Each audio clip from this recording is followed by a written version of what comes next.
Exercise number 9.1 question number 11। आज हम इस वीडियो में एक्सरसाइज नंबर 9.1 के क्वेश्चन नंबर 11 से लेके जो बाकी हमारे क्वेश्चन बचे हैं वो सभी क्वेश्चन कंप्लीट करेंगे। हम इससे पहले 2 वीडियो बना चुके हैं। उन 2 वीडियोस में हम इसके फर्स्ट 10 क्वेश्चंस कंप्लीट कर चुके हैं। फर्स्ट 10 क्वेश्चंस का एक रिवीजन कर लेते हैं। ये ट्रिग्नोमेट्री का चैप्टर है। इसे राइट एंगल ट्रायंगल एप्लीकेबल होगा और इसके अंदर एंगल ऑफ एलिवेशन, अगर हम नीचे से कोई चीज को ऊपर देख रहे हैं तो हमारा एंगल ऑफ एलिवेशन बनता है, और अगर हम किसी चीज को ऊपर से हम किसी चीज के ऊपर से अगर नीचे को देखते हैं तो हमारा एंगल ऑफ डिप्रेशन बनता है। अभी हम इस क्वेश्चन को देखते हैं, क्वेश्चन नंबर 11 को। स्टूडेंट्स, आपको एक क्वेश्चन नंबर 11 करने से पहले मैं एक इंपॉर्टेंट बात बता देता हूँ। हम इसके 2 वीडियोस में 10 क्वेश्चन कर चुके हैं। वो 10 क्वेश्चन आप अच्छे से प्रैक्टिस करने के बाद ही इस वीडियो को सुनेंगे और समझेंगे। जब तक आपको इसका बैकग्राउंड नहीं पता चलेगा, आगे के क्वेश्चन करने में और समझने में आपको डिफिकल्टी होगी, और हो सकता है आपको लगे बहुत मुश्किल चैप्टर है, आप करें भी नहीं। इसीलिए बेटर यही होगा, आप फर्स्ट 2 वीडियोस को सुनिए, ध्यान से समझिए, और उसके बाद उन्हीं सभी क्वेश्चन के उन 2 वीडियोस में जो क्वेश्चन मैंने कराए उनकी सेल्फ प्रैक्टिस कीजिए। जितना आप सेल्फ प्रैक्टिस करेंगे after watching the video, it will be a great help for you. Now let us see question number 11. A TV tower stands vertically on a bank of a canal. From a point on the other bank directly opposite to the tower, the angle of elevation of the top of the tower is 60 degree. From another point 20 meter away from this point on the line joining this point to the foot of the tower, the angle of elevation of the top of tower is 30 degree. Find the height of the tower and the width of the canal. देखिए question को दोबारा से पढ़ते हैं और उसके हिसाब से फिगर बनाते हैं। इस क्वेश्चन की फिगर हमारी टेक्स्ट बुक में दी हुई है, पर हम ये मान के चलेंगे हमें बुक पे जो फिगर दी हुई है वो नहीं दी हुई है। हम फिगर को अपने आप से बनाएंगे। देखिए क्या, a TV tower stands vertically on a bank of a canal. एक कैनाल है, उसके 2 ये बैंक है। एक कैनाल है, उसके 2 ये बैंक है। उसके एक कॉर्नर पे, एक बैंक पे एक टीवी टावर है। ये एक टीवी टावर हो गया। ये एक कैनाल हो गया हमारा ए बी, और उसमें बीसी एक टीवी टावर। ये समझ में लग गया आपको बात? From a point on the other bank directly opposite to the tower, the angle of elevation of the top of the tower is 60 degree. अब आप देखिए इसमें क्या दिया हुआ है।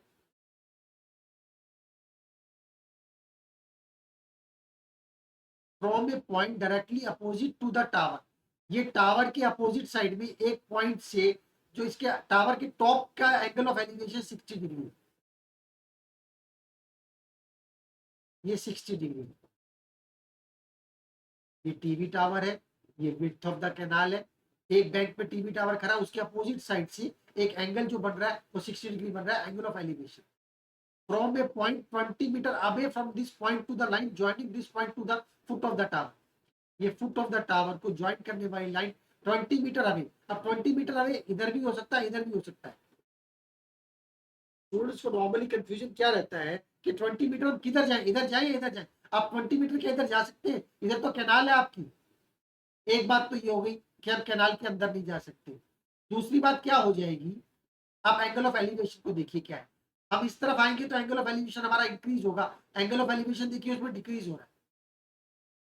20 मीटर जाने के बाद एंगल ऑफ एलिवेशन जो हमारा 30 डिग्री हो रहा है on the top of the tower.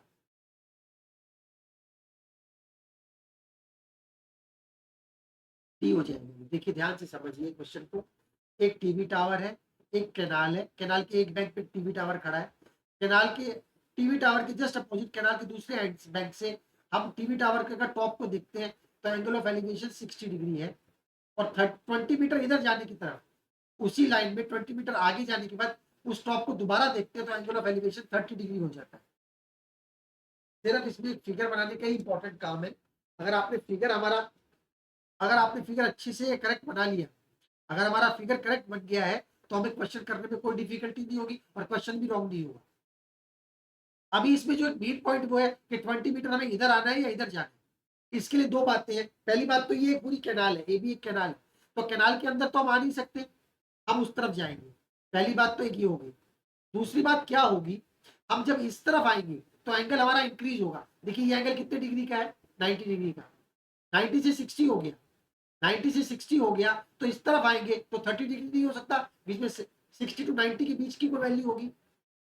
अगर हम 60 से 90 की तरफ जाएंगे तो 60 टू 90 के बीच की कोई वैल्यू होगी इस लाइन को ज्वाइन करने वाली, तो इसलिए हम टुवर्ड्स टावर नहीं आएंगे, तो टावर से इस तरफ जाएंगे, हम टुवर्ड्स टावर नहीं आएंगे, तो टावर से इस तरफ जाएंगे 20 मीटर, और यहाँ से जब हम इसको ज्वाइन करेंगे तो एंगल ऑफ एलिवेशन हमारा 30 डिग्री हो जाएगा।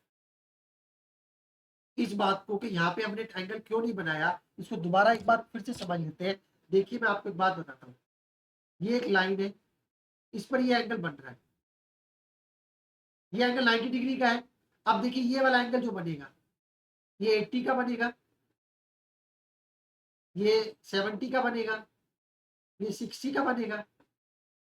अगर एंगल इंक्रीज हो रहा है तो हम इस तरफ आ सकते हैं, अभी एंगल डिक्रीज हो रहा है तो हमें उसके अपोजिट साइड में ही जाना पड़ेगा और वो 30 डिग्री हो जाएगा।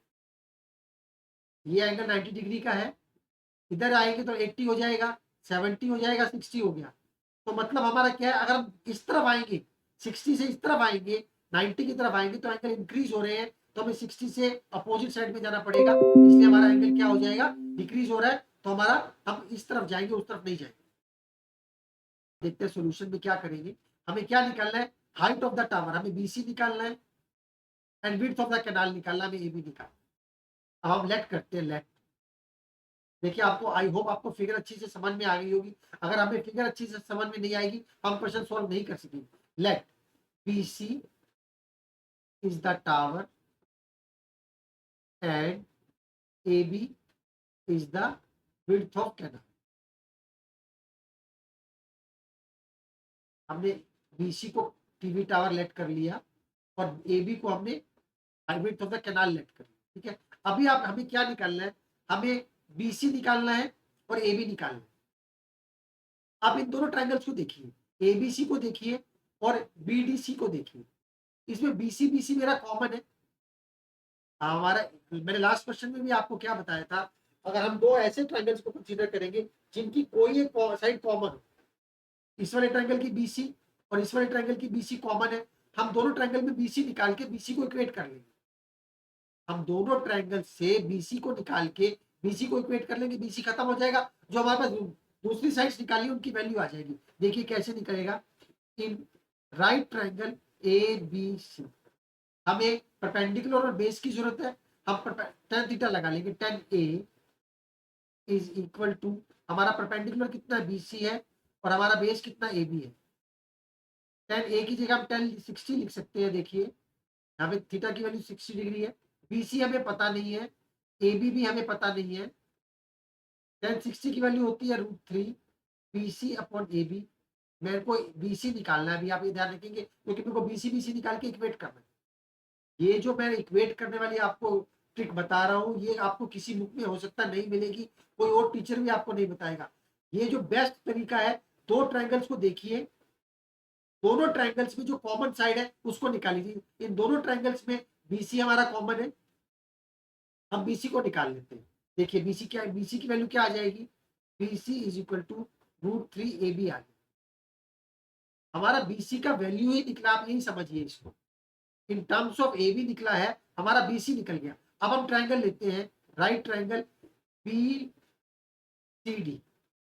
अब हम BCD राइट ट्रायंगल लेते हैं, इसमें हम tan D लगा देंगे, tan D is equal to, perpendicular हमारा BC हो जाएगा और बेस हमारा क्या हो जाएगा, BD। tan D हमारा देखिए, tan D की जगह हम लिख सकते हैं tan 30, BC हमें पता नहीं है और हमें BD भी मालूम नहीं है, आप यही समझ लीजिए। और tan 30 हमारा कितना हो जाएगा, 1/√3 BC is equal to BD हो जाएगा। तो आप देखिए हमारा BD कितना हो जाएगा, BC कितना हो जाएगा, BC हमारा हो जाएगा BD अपॉन में √3। अभी हमारा देखिए फर्स्ट और सेकंड से BC का वैल्यू दोनों तरफ से निकल गया, हम दोनों को इक्वेट करते हैं। देखिए हमें क्या मिल जाएगा, फ्रॉम फर्स्ट एंड सेकंड, ये भी BC इसके बराबर है, ये BC भी इसके बराबर है, आप लिख सकते हैं √3 AB is equal to BD upon में √3। अब मेरे BD को देखिए आप, अभी आप मेरे BD को देखिए, मेरा BD जो है AD प्लस AB से मिलकर बना है। जो मेरा BD है वो मेरा AD और AB से मिलकर बना है। AD कितना है, देखिए 20 है और AB मुझे पता नहीं है। अब मैं यहाँ पर BD को इस वैल्यू से रिप्लेस करूँ, देखिए अब मेरे पास ए बी बच जाएगा। देखिए कैसे सॉल्व होगा। √3 AB is equal to BD की जगह मैं लिख देता हूँ 20 प्लस AB √3। आगे इसको सॉल्व करेंगे, √3 उधर जाके मल्टीप्लाई हो जाएगा, ये हमारा बन जाएगा 3AB is equal to 20 plus AB उधर आके माइनस हो जाएगा, हमारा 2AB इज इक्वल टू 20 हो जाएगा और AB की वैल्यू हमारी 10 आ जाएगी। विड्थ ऑफ द कैनाल क्या आ गई, 10 मीटर्स आ गई। विड्थ ऑफ द कैनाल क्या आ गया, देखिए 10 मीटर्स आ गया। विड्थ ऑफ द कैनाल हमारा कितना आ गया, 10 मीटर्स आ गया। अभी हमें क्या निकालना है, हमें हाइट ऑफ द टावर निकालना है। अभी हमें BC निकालना है। अब आप इनमें से ऐसी फिगर देखिए, ऐसी इक्वेशन देखिए जिसमें हमें BC मिल रहा हो। हमारे इक्वेशन नंबर 2 को देखिए, इक्वेशन नंबर 2 में BC है, हम इक्वेशन नंबर 2 में AB की वैल्यू डाल लेते हैं। Now putting the value of AB in equation number 2। हम 2 में क्यों डालें, क्योंकि हमें BC निकालना है और इक्वेशन नंबर 2 में BC है। BC is equal to BD, देखिए हमारा क्या है 20 प्लस AB। हमारा BD जो है वो 20 प्लस AB है और अपॉन में √3। BC is equal to 20 plus 10 √3, ये बन जाएगा 30 √3। इसको रैशनलाइज कर लेंगे हम लोग, हमें आ जाएगा 30 √3 अपॉन में 3, ये आ जाएगा 10 √3। √3 की वैल्यू 1.732 होती है, तो 17.32 मीटर्स आ गया हमारा हाइट ऑफ द टावर। तो हमारा फाइनल आंसर हम लिखेंगे height of the tower is 17.32 metres and width of the canal is, हम लिख कर आएंगे आंसर में, ऐसे निकाल के नहीं छोड़ देंगे, 10 मीटर्स। जो उसने पूछा है क्वेश्चन में वो हम लिख कर आएंगे। Height of the tower is 17.32 metres and width of the canal is 10 metres. देखिए हम क्वेश्चन को एक बार समराइज कर लेते हैं। एक टीवी टावर है, एक कैनाल के एक बैंक पे खड़ा है, दूसरे बैंक से जब उसके टॉप को देखते तो एंगल ऑफ एलिवेशन 60 है और 20 मीटर दूर जाने के बाद वो एंगल 30 डिग्री हो गया। अब ये ट्विस्ट है इसमें कि 20 मीटर इधर जाना है या उधर जाना है। उसके लिए मैं आपको बहुत डिटेल में एक्सप्लेन कर चुका हूँ कि हम इधर क्यों नहीं आए। इधर एंगल क्योंकि इंक्रीज हो रहा है, हमारा एंगल डिक्रीज होने की वजह से हम उस तरफ जाएंगे। और वैसे इधर कैनाल है, पानी के बीच में आके हम उसको स्टैंड कहाँ पर करेंगे, वो एक सेकेंडरी बात है। लेकिन रोड भी हो सकती है, ये तो कैनाल है लेकिन ये रोड भी हो सकती है, तो आप इधर नहीं आएंगे, आप उस तरफ जाएंगे क्योंकि एंगल रिड्यूस हो रहा है। अगर ये एंगल इंक्रीज हो रहा होता तब हम ये सोच सकते थे कि हमें इधर आना है। अभी एंगल डिक्रीज हो रहा है, हम उस तरफ जाएंगे। उसके बाद हमें BC height of the tower और विड्थ ऑफ द कैनाल निकालनी है। हम दो ऐसे ट्रायंगल्स को कंसीडर करेंगे जिनमें कोई साइड कॉमन। अब देखिए BDC में BC कॉमन है, ABC में BC कॉमन है। मैं दोनों से BC की वैल्यू निकाल के इक्वेट कर लूंगा, मेरे को AB मिल जाएगा और AB मिलने के बाद मैंने इक्वेशन नंबर 2 में डाला तो मुझे BC मिल गया। और उससे पहले हम BD की वैल्यू भी नहीं डालेंगे क्योंकि ये कंफ्यूजन रहता है। आप सिंपल क्वेश्चन को जितना सिंपल तरीके से सोच के करेंगे, आप यहीं पर अगर BD की वैल्यू डालने लग जाएंगे तो इतने सारे वेरिएबल आपको नजर आने लगेंगे, आप कंफ्यूज हो जाएंगे। अभी आप सिर्फ दो साइड्स को देखिए, BC और BD, BC और AB। उसके बाद जो करना है वो बाद में करेंगे। क्वेश्चन नंबर 12 देखते हैं। From the top of a 7 meter high building, the angle of elevation of the top of a cable tower is 60 degree and the angle of depression of its foot is 45 degree. Determine the height of the tower. Question को दोबारा पढ़ेंगे और उसके साथ साथ figure बनाएंगे। देखिए, from the top of a 7 metre high building, एक 7 मीटर हाइट की बिल्डिंग है। देखिए 7 मीटर हाइट की बिल्डिंग है, इसके टॉप से एंगल ऑफ एलिवेशन, इसका मतलब ऊपर ही देखना है हमें। From the top of a 7 metre high building, एक बिल्डिंग है 7 मीटर की, इसके टॉप से angle of elevation, angle of elevation का मतलब हमें ऊपर ही देखना है। ऊपर देखा हमने, एक केबल टावर है, केबल का एक टावर है। इस केबल टावर को जब हम देखते हैं तो एंगल ऑफ एलिवेशन हमारा 60 डिग्री बन रहा है। समझ में लग गया आपको? यहां तक 7 मीटर की बिल्डिंग है, वहां उसके टॉप से एंगल ऑफ एलिवेशन एक केबल टावर के टॉप का 60 डिग्री है, कोई कंफ्यूजन नहीं है। And the angle of depression of its foot is 45 degree, और इसके केबल टावर के फुट का इससे एंगल ऑफ डिप्रेशन जो है वो हमारा 45 डिग्री है, मीन्स ये angle 45 degree. From the top of a 7 metre high building, एक 7 मीटर हाई बिल्डिंग है, इसके टॉप से angle of elevation of the top of the cable tower is 60 degree and the angle of depression, angle of depression नीचे बनेगा to its foot, इसके foot का 45 degree है। Determine the height of the tower, हम इसका नाम दे देते हैं पहले फिगर का, A B C D and E. ठीक है, अब आप ये देखिए, ये दोनों लाइंस एक दूसरे के पैरेलल है, ये 45 डिग्री है तो ये भी 45 डिग्री हो जाएगा, ऑल्टरनेट इंटीरियर एंगल्स हो गए, ये एंगल 45 डिग्री का हो गया। ये 7 मीटर है, ये भी 7 मीटर हो जाएगा। हमें determine the height of the tower निकालना है, हमें एडी निकालना है पूरा, हमें एडी निकालना है और एडी निकालने के लिए हमें ए ही चाहिए सिर्फ, क्योंकि ईडी तो हमारा 7 है, हमें एडी पूरा निकालना है। एडी पूरा निकालने के लिए हमें ए ही चाहिए, ए ई ही चाहिए, क्योंकि ईडी उसमें 7 ऐड कर देंगे तो पूरा एडी बन जाएगा। अब आप इस क्वेश्चन को ध्यान से समझिए, इस वाले क्वेश्चन, इस वाले ट्रायंगल को देखिए, हमें ए ही निकालने के लिए, पहले इसको देखिए, हमें ए ही निकालने के लिए अगर हमें बी पता हो तो हमारा ए ही निकल जाएगा। अगर इस वाले ट्रायंगल में मुझे अगर बी पता हो तो मेरा ए ही निकल जाएगा, और बी पता लगाने के लिए बी सी डी के बराबर है, बी सी डी के बराबर है। इस वाले ट्रायंगल को देखिए, अगर मुझे बी सी पता है तो मैं सी डी निकाल सकता हूं, और मुझे सी डी निकल जाएगा तो मेरा बी निकल जाएगा, बी निकल जाएगा तो ए निकल जाएगा, ए में 7 ऐड करेंगे तो एडी निकल जाएगा, और एडी हमारा हाइट ऑफ द टावर है। देखिए क्वेश्चन में लेट करते हैं, let B C is the building, B C हमारा बिल्डिंग है, जैसे जैसे हमने बनाया है वैसे वैसे लिखेंगे, and AD is the cable tower, A B हमारा केबल टावर, एडी सॉरी। ठीक है, अब इस ट्रायंगल को देखिए, इन राइट ट्रायंगल 90 डिग्री यहाँ पे बनेगा, यहाँ पे 90 डिग्री बनेगा, in right triangle B C D हम 1045 लगाते हैं। देखिए हमें परपेंडिकुलर और बेस की जरूरत है, परपेंडिकुलर गिवन है, बेस निकालना है, हम 10 थीटा लगाएंगे, 10 डी इज इक्वल टू हमारा कितना हो जाएगा, बी सी अपॉन में सी डी। 10 डी हमारा कितना है, 1045, बी सी हमारा कितना है, 7 है, सी डी हमें फाइंड आउट करना है। 1045 1 होता है अपॉन सी डी, हमारा सी डी कितना आ जाएगा, 7 मीटर्स आ जाएगा, हमारा सी डी कितना आ गया, 7 मीटर्स आ गया।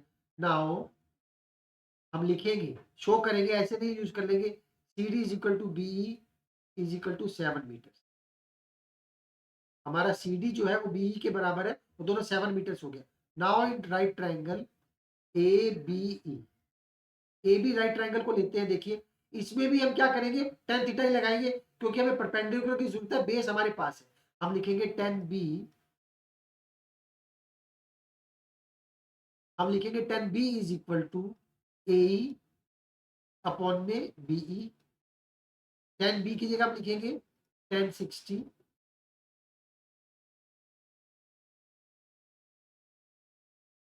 1060 ए हमारा देखिए कितना हमें फाइंड आउट करना है, और बी हमारा 7 आ गया है।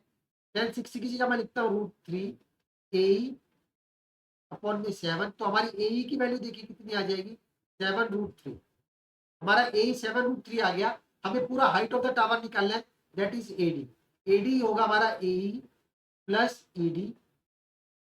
अब इससे पहले लिख देंगे ED is equal to B C is equal to 7 metre, ये कितना है हमारा 7√3, और ईडी हमारा कितना है 7, तो ये हमारा कितना हो जाएगा 7√3 को, अगर 7√3 में 7 को √3 से मल्टीप्लाई करेंगे 1.732 से, तो हमें आ जाएगा 12.124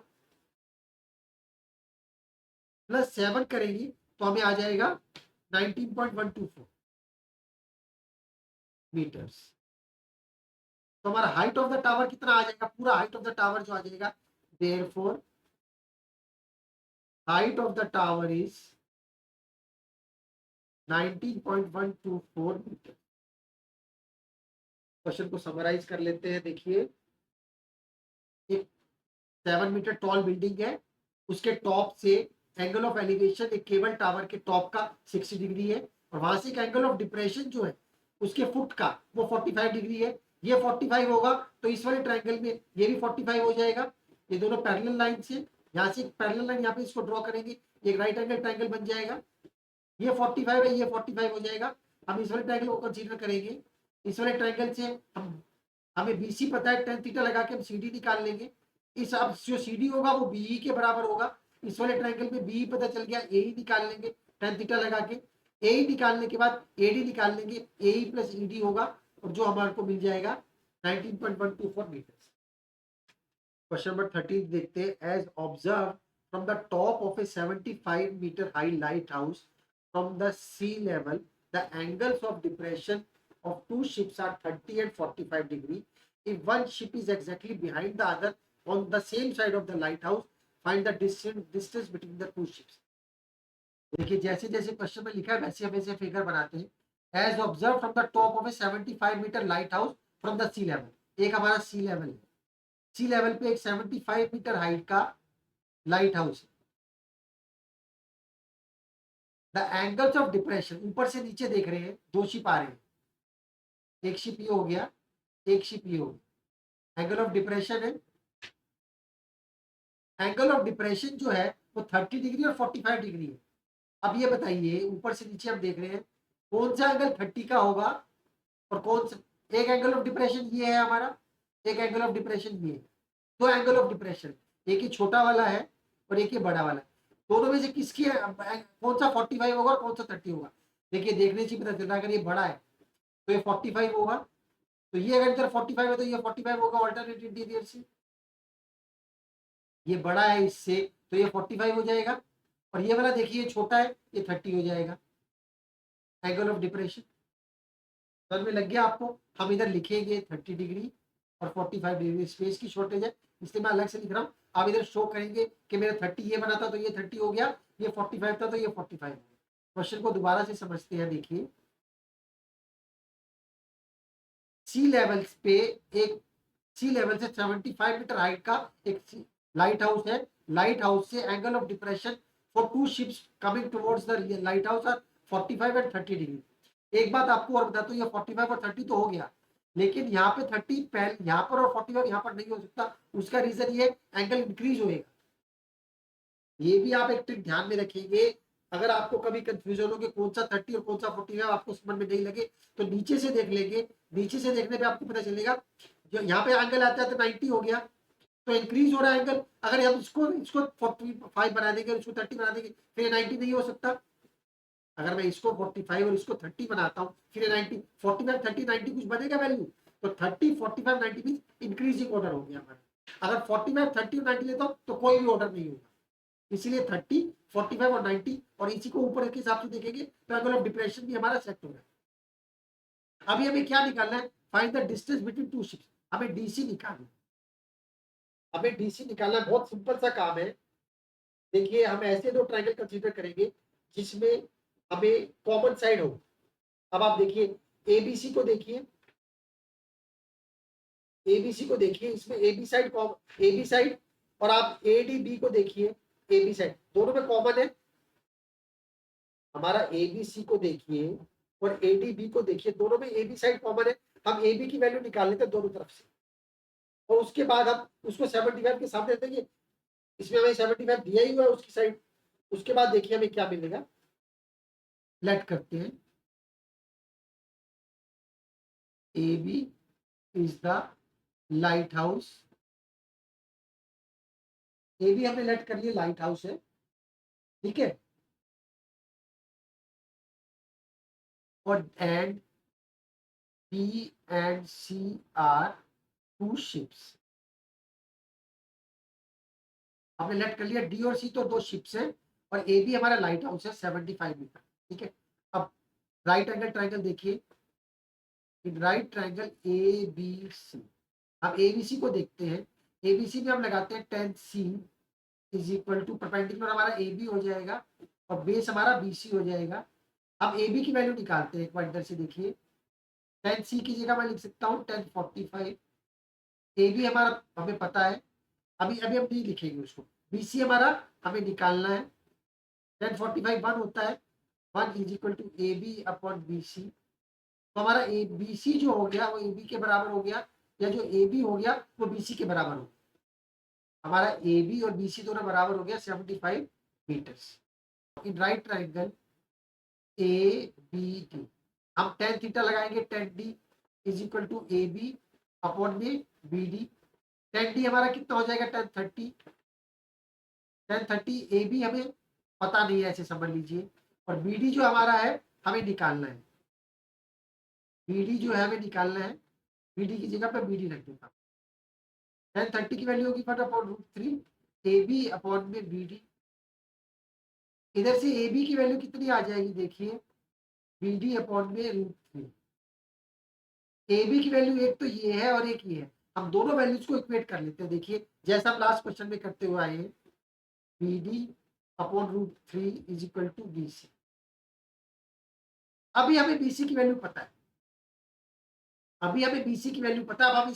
अब यहाँ पर आके हम बी सी की वैल्यू डाल देंगे, B D is equal to 75 root three.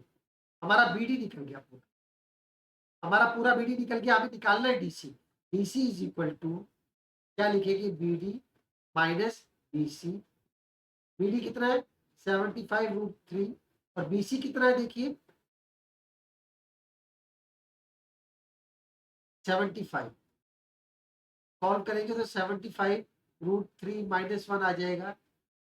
75 को 0.732 से मल्टीप्लाई करेंगे हमें आ जाएगा 54.9। तो हमारी दोनों शिप्स का जो डिफरेंस आ जाएगा, therefore the distance between two ships is 54.91 metre.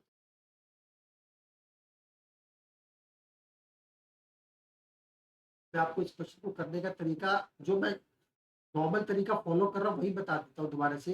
मेरे को ए बी मालूम था, फिर भी मैंने ए बी दोनों तरफ से निकाला। एक ही रूल रखेंगे हम, ए बी को इक्वेट कर लिया। ए बी को जब हम इक्वेट करेंगे, ए बी को जब हम इक्वेट करेंगे तो B D upon root three equal to B C upon one आ जाएगा। और वहां से हम बी सी की वैल्यू डाल देंगे जो हमारी ए बी वाली इक्वेशन से आ चुकी है। और उसके बाद हमारा डी सी निकालने के B D minus B C करके जो आ जाएगा 54.9 मीटर। यही इस क्वेश्चन में हमें निकालना। क्वेश्चन नंबर 14 देखते हैं। A 1.2 meter tall girl boards a balloon moving with the wind in a horizontal line at a height of 88.2 meter from the ground. The angle of elevation of the balloon from the eyes of the girl at any instant is 60 degree. After some time, the angle of elevation reduces to 30 degree.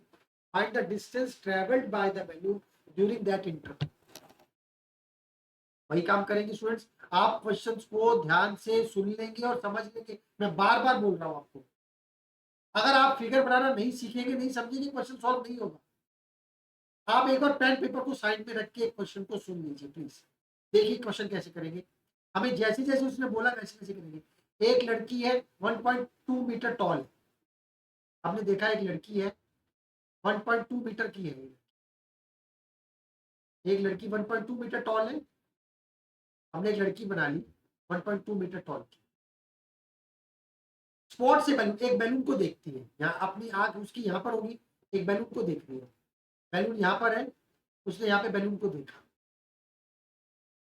Balloon को देखती है at a height of 88.2 metre from the ground.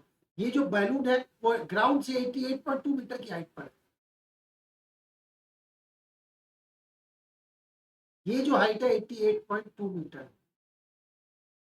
है, धरती ground से 88.2 metre की height पर उड़ रहा है। एक लड़की 1.2 मीटर की उस बैलून को देख रही है, इतनी बात है। The angle of elevation of the balloon from the eyes of the girl at any instant is, अब एंगल ऑफ एलिवेशन 60 डिग्री बना रही है उसकी आईज। एक 1.2 मीटर की लड़की है, 88.2 मीटर की हाइट पर एक बैलून फ्रॉम द ग्राउंड उड़ रहा है, उसको देख रही है अपनी आंखों से, तो 60 डिग्री का एंगल बन रहा है। इतनी बात सर में लग गई। आफ्टर सम टाइम, थोड़ी देर के बाद, the angle of elevation reduces to 30 degree. ये एंगल 30 डिग्री का हो गया। तो क्या ये एंगल, अब ये बैलून इधर आ जाएगा या बैलून उधर चला जाएगा, पहले ये बताइए। अगर मैं यहां से एंगल बनाता हूं और एक मैं एंगल यहां से बनाता हूं, आपके हिसाब से कौन सा एंगल होना चाहिए? आपके लेफ्ट साइड का होगा या राइट साइड का होगा? एंगल जो 30 डिग्री है वो लेफ्ट में जाएगा, लेफ्ट में जाएगा, राइट में जाएगा? तो इस बात का जवाब दे दीजिए। अगर वो इधर आएगा, मैं इधर से ज्वाइन कर दूंगा तो 60 से बड़ा हो जाएगा। अगर मैं इस एंगल को यहाँ से इससे ज्वाइन कर देता हूँ और ये ऐसे बताता हूँ तो 60 से बड़ा हो जाएगा। इसीलिए मैं क्या करता हूँ, मान लेता हूँ कि वो उस तरफ गया है। अब इसको 30 डिग्री बना देते हैं। अब इसको 30 डिग्री बना देते हैं। अभी बैलून यहाँ पे था, बैलून यहाँ पर आ गया। एक लड़की है 1.2 मीटर की, 88.2 मीटर हाइट पर ग्राउंड से एक बैलून उड़ रहा था, उसको देख रही थी, एंगल 60 डिग्री का था। अब थोड़ी देर के बाद वो एंगल 30 डिग्री का हो गया, तो वो एंगल जो बैलून है वो हमारे राइट साइड में जाएगा, लेफ्ट में नहीं आएगा। लेफ्ट में अगर आएगा तो एंगल की वैल्यू बढ़ जाएगी। अगर वो 45 से 60 हो रहा होता, 30 से 60 हो रहा होता तो हम लड़की के पास लाते उस बैलून को। अभी हम उस तरफ लेकर जाएंगे, अभी हम बैलून को उस तरफ लेके जाएंगे, ये हमारा 30 डिग्री होगा। अब देखिए ये पूरा डिस्टेंस जो हमारा 88.2 मीटर है। इस बात का ध्यान रखिएगा, ये बात बहुत इंपॉर्टेंट है। हमें निकालना है distance travelled by the value. हमें अब इस फिगर का नाम देते हैं, देखिए A B C D E F G और ये एच दे देते हैं। हमें क्या निकालना है? ईडी निकालना है। ईडी या एच सी कुछ भी बोल सकते हैं आप इसको। हमें बैलून पहले यहाँ पे था, ई पे था, अब बैलून डी पर आ गया, तो मुझे क्या निकालना है? मुझे ईडी निकालना है। मुझे ईडी निकालना है या एच सी निकालना है, वो एक ही बात है। हमें ED is equal to H C, दोनों में से कोई भी एक चीज निकालनी है। अगर हमारा एच सी निकल गया तो वो ईडी के ही बराबर होगा। अब आप देखिए ये वाला ट्रायंगल देखिए, बीजीसी देखिए, बीजीसी में बीजीसी में हमारा बीसी कितना हो जाएगा, पहले ये पता लगाते हैं। देखिए बीडी पूरा जो है 88.2 मीटर है, जो सीडी होगा 1.2 मीटर हो जाएगा। तो हमारा बीसी कितना हो जाएगा? 87 मीटर हो जाएगा। 88.2 माइनस 1.2, हमारा बीसी कितना हो गया? 87 हो गया। अभी हमारा बीसी आ गया, तो क्या मैं इससे जीसी निकाल सकता हूं? अगर मेरा इससे बीसी आ गया तो मैं इससे जीसी निकाल सकता हूं। अभी हमारा इससे जीसी निकल गया। अभी हमारा जितना जी बीसी होगा उतना ही हमारा एच होगा। जितना हमारा बीसी होगा उतना ही हमारा एच होगा। अब मैं इसमें ट्रायंगल को लूंगा ए ए जी एच को, ए जी एच को लूंगा, हमें ए एच पता है तो मेरा जी एच निकल जाएगा। अभी हमारा ईसी भी निकल गया और जीएच भी निकल गया। एच सी निकाल लेंगे हम, और एच सी ये में निकाल। अब देखिए ये राइट एंगल ट्रायंगल है, ये राइट एंगल ट्रायंगल है। अब हम दोनों ट्रायंगल लेते हैं। In let E sorry G F is the girl, G F girl है, and A and B is the points of balloon. A और बी जो बैलून के पॉइंट्स, ठीक है।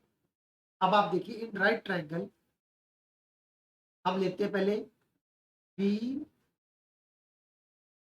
जी सी, मैंने बी जी सी ट्रायंगल लिया। टेन टेन जी लगाइए। टेन जी हमारा क्या हो जाएगा? परपेंडिकुलर अपॉन में हाइट, परपेंडिकुलर अपॉन में बेस, टेन 30 लग जाएगा। जी पे देखिए इसमें ट्रायंगल में 30 डिग्री बन रहा है। बीसी कितना है? हमें बीसी हमारा है 87 और जीसी हमारा कितना है? जीसी हमें निकालना है। टेन 30 की वैल्यू क्या होती है? 1/√3 87 जीसी। तो जीसी हमारा कितना हो जाएगा? 87√3 मीटर। हमारा जीसी निकल गया, पूरा जीसी निकल गया।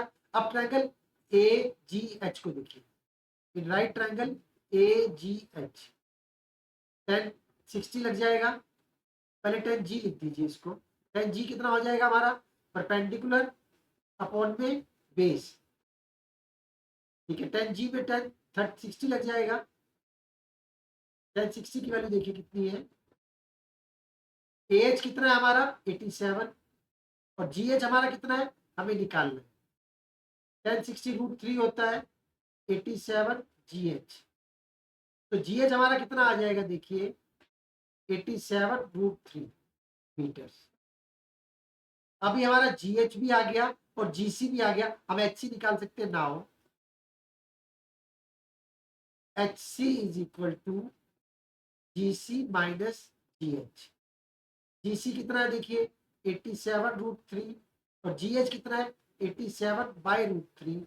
सॉल्व करेंगे 87 को √3 इंटू √3 मल्टीप्लाई करेंगे 87 को √3 87 को 3 से मल्टीप्लाई करेंगे 261 आ जाएगा माइनस 87√3 आ जाएगा। 261 में से 87 सब्ट्रैक्ट करके 1.732 से डिवाइड करेंगे हमें मिल जाएगा 100.46। हमें कितना मिल जाएगा 100.46 मीटर्स। वही हमारा डिस्टेंस हो जाएगा, distance travelled by the balloon from A to B, from H to C और फ्रॉम ई टू डी। एक ही बात है, तो हमारा distance travelled by the balloon कितना हो जाएगा 100.46 मीटर। क्वेश्चन को दोबारा से समझ लीजिए। 1.2 मीटर की लड़की थी, उसने एक बैलून को देखा, एंगल ऑफ एलिवेशन 60 डिग्री था। वो बैलून 88.2 मीटर की हाइट पर फ्रॉम द ग्राउंड उड़ रहा था। अब वो एंगल 30 डिग्री का हो गया, 30 डिग्री का हो गया तो हमारे राइट में जाएगा, लेफ्ट में नहीं आएगा। लेफ्ट में आने पे एंगल बढ़ता है। अब हम हमें हमारे पास दो ट्रायंगल हो गए, दोनों ट्रायंगल से हम BC और GH GC दोनों का यूज करके हम HC निकाल लेंगे। HC हमारा होगा GC माइनस GH। वही हमने किया। क्वेश्चन नंबर 15 देखते हैं। ये इस एक्सरसाइज का लास्ट क्वेश्चन है। लास्ट क्वेश्चन भी है और एक डिफरेंट क्वेश्चन भी है, लेकिन जिस तरीके से आपको मैं ये क्वेश्चन सॉल्व करने के लिए बताऊंगा वो तरीका आपको कहीं नहीं मिलेगा। वो एक सिंपल तरीका है और जो हमने लास्ट क्वेश्चन में तरीका फॉलो किया था उसी तरीके से क्वेश्चन सॉल्व हो जाएगा। आपको कुछ भी इसमें डिफरेंट चीज नहीं लगेगी। आप देखिए क्या है, a straight highway leads to the foot of a tower. एक टावर है और एक स्ट्रेट हाईवे है, ठीक है। A man standing on the top of the tower, top of the tower में एक आदमी खड़ा है। Observe a car at an angle of depression of 30 degree. एक कार को देख रहा है वो 30 डिग्री का एंगल ऑफ डिप्रेशन। ये एंगल ऑफ डिप्रेशन हो गया 30 डिग्री, ये 30 है तो ये भी हमारा 30 हो गया। इतनी इंफॉर्मेशन हमें मिल गई। Which is approaching to the foot of the tower with uniform speed. ये कार जो है यूनिफॉर्म स्पीड से चल रही है और ये चलते चलते 6 सेकंड्स के बाद, ये 6 सेकंड से ध्यान रखना, ये 6 सेकंड से टाइम है। 6 सेकंड्स के बाद एंगल जो है वो कार का, जब कार यहाँ पर आ गई तो एंगल ऑफ डिप्रेशन जो है हमारा तो 60 डिग्री हो गया। ये एंगल जो है 60 डिग्री हो गया। जब ये 60 हो गया तो ये भी 60 हो जाएगा एंगल ऑफ डिप्रेशन। यही बोल रहा है find the time taken by car to reach the foot of the tower from this point. अभी आप ये सबको भूल जाओ कि हमें क्या निकालना है। टाइम द टेकन, टाइम को भूल जाओ एक बार। Car to reach the to the foot of the tower from this, इस पॉइंट से इस पॉइंट तक कार को पहुंचने में कार ने कितना डिस्टेंस ट्रैवल किया, आप मुझे सिर्फ ये बता दीजिए। हमें कुछ भी नहीं मालूम, हमें सिर्फ यहाँ से यहाँ तक आने का 6 सेकंड्स का टाइम मालूम है। ये बात ध्यान है। हमें ये पूछ रहा है C से B तक जाने में कार को from the foot of the tower from this point जाने में कितना समय लगा, हमें ये बताना। हमें C से B तक जाने के लिए समय निकालना है। हाँ, और हमें कुछ भी इंफॉर्मेशन नहीं दी है, ये हमें सिर्फ 6 सेकंड्स का टाइम दिया। हमें C से B तक जाने का टाइम निकालना। मान लीजिए अभी हमें टाइम नहीं निकालना, क्या आप मुझे CB का डिस्टेंस बता सकते हो? मान लीजिए मुझे टाइम नहीं निकालना, मुझे आप BC बता दीजिए सब और मुझे DC बता दीजिए। मैं इस क्वेश्चन को सॉल्व करके दूंगा। देखिए कैसे करेंगे। लेट, बिल्कुल सिंपल तरीके से करेंगे, कुछ भी नहीं इसमें घबराने वाली बात है। Let the height of tower P AB is equal to H metres. हमने AB को H मीटर्स मान लिया कि हमारी हाइट जो है वो AB H है and BC is equal to X metres and CB is equal to Y metre. हमने इसको X मीटर मान लिया, इसको Y मीटर। इतना बात आपको समझ में लग रहा है। मेरा अभी फोकस क्या है कि मुझे BC और DB चाहिए। बस मुझे, मेरा फोकस ये है कि मुझे BC और DB चाहिए, मुझे और कुछ नहीं चाहिए। देखिए एच इन दोनों ट्राइंगल में कॉमन होगा, ए बी सी में और ए बी डी में एच कॉमन होगा, हम दोनों से एच निकाल लेते हैं tan थीटा लगा के। देखिए in right triangle A B C tan सी is equal to perpendicular upon में बेस, परपेंडिकुलर tan 60 लग जाएगा, ए बी हमारा एच है, बी सी हमारा एक्स वाई है, सॉरी एच हमारा देखिए √3 हो जाएगा, एच इज इक्वल टू अब एच अपॉन वाई हो जाएगा, सॉरी हमारा देखिए एच कितना निकल जाएगा, हमें एच ही निकालना है, हम दोनों ट्राइंगल से एच निकाल के इक्वेट करेंगे। पहला काम हमारा यही होगा, जो साइड दोनों ट्राइंगल में कॉमन है उसकी वैल्यू निकालनी। In right triangle B D A, B D A right triangle को देखिए tan डी लगाइए, tan डी हमारा क्या हो जाएगा, ए बी अपॉन में बी डी, tan डी हमारा tan 30 हो जाएगा, ए बी कितना है हमारा एच है और बी डी हमारा एक्स प्लस वाई है, tan 31/√3 होता है, एच अपॉन में एक्स प्लस वाई हो जाएगा, एच हो जाएगा एक्स प्लस वाई अपॉन में √3 is equal to H. H की दो वैल्यूज आ गई, फर्स्ट एंड सेकेंड, हम इक्वेट कर लेंगे जो भी हम तक लास्ट क्वेश्चन में करते हैं, फ्रॉम फर्स्ट एंड सेकेंड। देखिए फ्रॉम फर्स्ट एंड सेकेंड हमें क्या मिल जाएगा, X plus Y upon √3 is equal to √3y, solve करेंगे तो हमें मिल जाएगा X plus Y is equal to 3y और x is equal to 2y हो जाएगा। और इसको मैं ऐसे लिख सकता हूँ, देखिए x अपॉन में y is equal to 2y और y अपॉन में x इज इक्वल टू 1/2। दोनों बातों का एक ही मतलब है, आपको यहाँ तक समझ में लगा, पहले आप मुझे बता दीजिए। मैंने x और y का रेशियो निकाल लिया, मैंने x और y का रेशियो निकाल लिया। अब आप देखिए x और y का रेशियो का मतलब क्या है, पहले आप इस वाली बात को देखिए, x जो है y का 2 टाइम्स है, इस फिगर में नहीं लग रहा, अभी तो उस समय पता नहीं था ना क्या होगा, x की वैल्यू 2 टाइम्स है, इसका मतलब अगर y की वैल्यू 10 है तो x की वैल्यू कितनी होगी, if y is equal to 10 then x is equal to 20। आप समझिए मैं क्या बोलना चाहता हूं, अगर मेरे y की वैल्यू 10 है तो x की वैल्यू 20 होगी इस इक्वेशन के हिसाब से, ठीक है। इसका मतलब क्या है, अगर मेरे इफ x की वैल्यू 40 है तो y की वैल्यू क्या होगी, 20 होगी। अगर मेरा ये डिस्टेंस 40 है तो ये डिस्टेंस 20 होगा, उसका हाफ, ये 10 है तो ये 20 है और ये 40 है तो 20 हो जाएगा, उसका हाफ हो जाएगा। तो इसका मतलब कार यूनिफॉर्म स्पीड से चल रही है, यहाँ पे आने में 6 मिनट लग रहे हैं, तो इसको चलने में कितना टाइम लगेगा, ये डिस्टेंस से ये डिस्टेंस जो है हाफ, मान लीजिए ये मेरे को 10 मीटर है और ये 5 मीटर है, या 10 मीटर को आने में 6 सेकंड लग रहे हैं, तो 5 मीटर जाने में कितना टाइम लगेगा, 6 सेकंड्स का आधा 3 सेकंड्स लगेंगे। लेकिन इस चीज को कैसे लिखेंगे, हम लिखेंगे BC जो डिस्टेंस है अपॉन में BC, डिस्टेंस का रेशियो निकाल लेंगे हम, तो हमारा डिस्टेंस का रेशियो क्या है हमारा 2:1। डिस्टेंस के रेशियो को हम टाइम के रेशियो से कंपेयर कर लेंगे, टाइम का रेशियो हमारा क्या हो जाएगा, इस टाइम को हम डीसी को जो टाइम मान लेते हैं बड़ा टी मान लेते हैं और छोटे वाले को छोटा टी मान लेते हैं, हम दोनों के टाइम को और रेशियो को कंपेयर करते हैं। हमारा देखिए इस वाले टी की जगह में 6 सेकंड्स में लग रहे हैं और छोटे वाले टी का हमें वैल्यू निकालना, सॉल्व करेंगे तो छोटा वाला टी आ जाएगा हमारा 3 सेकंड्स। ना कोई डिस्टेंस की जरूरत है आपको, ना कोई स्पीड की जरूरत है, सिर्फ इतनी सी बात आपको दोबारा मैं समझाता हूँ, आपको सब में लग जाएगा। देखिए हमारा बीसी और हमारा डीसी और बीसी निकल गया, उनका रेशियो निकल गया, इनफैक्ट उस बात से हमें ये पता चल गया कि हमारा जो डीसी है वो बीसी से डबल है, मतलब अगर ये 5 है तो वो 10 है, अगर बीसी 5 है तो डीसी कितना 10 है, अगर इसको 10 को चलने में 6 सेकंड लग रहे हैं तो बीसी को चलने में कितना टाइम लगेगा, उसका हाफ।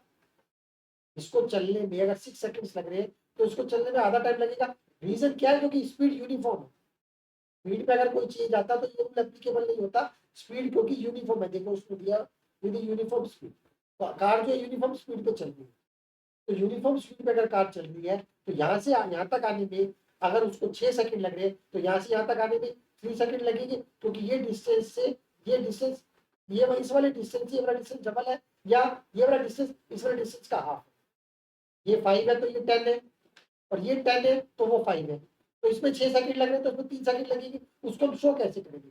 हम दोनों के डिस्टेंस का रेशियो निकाल लेते हैं, BC अपॉन BC जो हो जाएगा 2/1 हो जाएगा। मान लेते हैं उन दोनों को टाइम जो है, BC में टाइम लगा T टाइम और CB में लगा टाइम T, दोनों को इक्वेट कर लिया, T upon T is equal to 2/1 is equal to 6 upon T, हमारे छोटे वाले T की, इस वाले स्मॉल T की वैल्यू आ जाएगी 6 सेकंड। यही हमें निकालना है कि कार को C पॉइंट से B पॉइंट तक जाने में कितना टाइम लगा। It will take 6 seconds from point C to reach to the foot of the car. It will take the car will take 3 seconds to reach from C to the foot of the tower। यही हमको निकालना। देखिए इस question में मैं आपको एक बात फिर से बता देता हूँ कि हमने एंगल ऑफ 60 डिग्री यहाँ पर क्यों बनाया है, यहाँ पर एंगल ऑफ 30 डिग्री क्यों बनाया, वो 6 सेकंड्स बाद इधर आया है। हम ये भी सोच सकते थे कि वो इधर क्यों नहीं चला गया, वो इस डायरेक्शन में क्यों नहीं चला गया, वो फुट ऑफ द टावर ही आया है। पहली बात तो देखिए उसी ने लिखा है it is approaching to the foot of the tower, वो फुट ऑफ टावर की तरफ आया। एक रीजन तो ये भी है, दूसरा रीजन ये भी है स्टूडेंट्स कि जब इधर की तरफ एंगल बढ़ेगा तो एंगल इंक्रीज होगा। देखिए 30 से 60 हुआ है, इसलिए 60 के बाद फिर 90 हो रहा है, हमने इसलिए फुट ऑफ द टावर की तरफ ही एंगल 60 का बनाएंगे। हम उस तरफ अगर बना देंगे तो हमें एंगल 30 से छोटा बनाना पड़ेगा, तो एंगल अगर 30 से छोटा होगा तो उस तरफ जाएगा, 30 से बड़ा है तो इस तरफ आएगा, इसीलिए हमने एंगल 60 को फुट ऑफ द टावर की तरफ बनाया, towards foot of the tower बनाया। और उसने आप लिखा भी है which is approaching to the foot of the tower. इस बात का ध्यान रखेंगे एंगल कहां पर बनाना है, this is very important, this is the most important thing कि हमने एंगल को किधर बनाना है। हमने इसको 30 और इसकी अगर इनको इंटरचेंज कर दिया, हमने इनको अगर इंटरचेंज कर दिया तो क्वेश्चन गलत हो जाएगा। इस बात का ध्यान रखेंगे, एंगल बिल्कुल परफेक्ट और करेक्ट बनना चाहिए। If our figure is correct we will have the correct solution. देखिए स्टूडेंट्स इसके साथ मैं अपने एक्सरसाइज नंबर 9.1 के सारे एग्जांपल्स कंप्लीट कर चुका हूँ, और मैंने बहुत कोशिश की है कि आपको चैप्टर बहुत आसानी से और बहुत ही कंफर्टेबली समझ में लगे।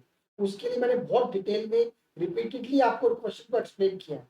फिर भी आपको कोई डाउट है तो आप अपनी क्वेरीज मुझे मेरे channel MPS by Sonu sir either Instagram और यूट्यूब के थ्रू भेज सकते हैं।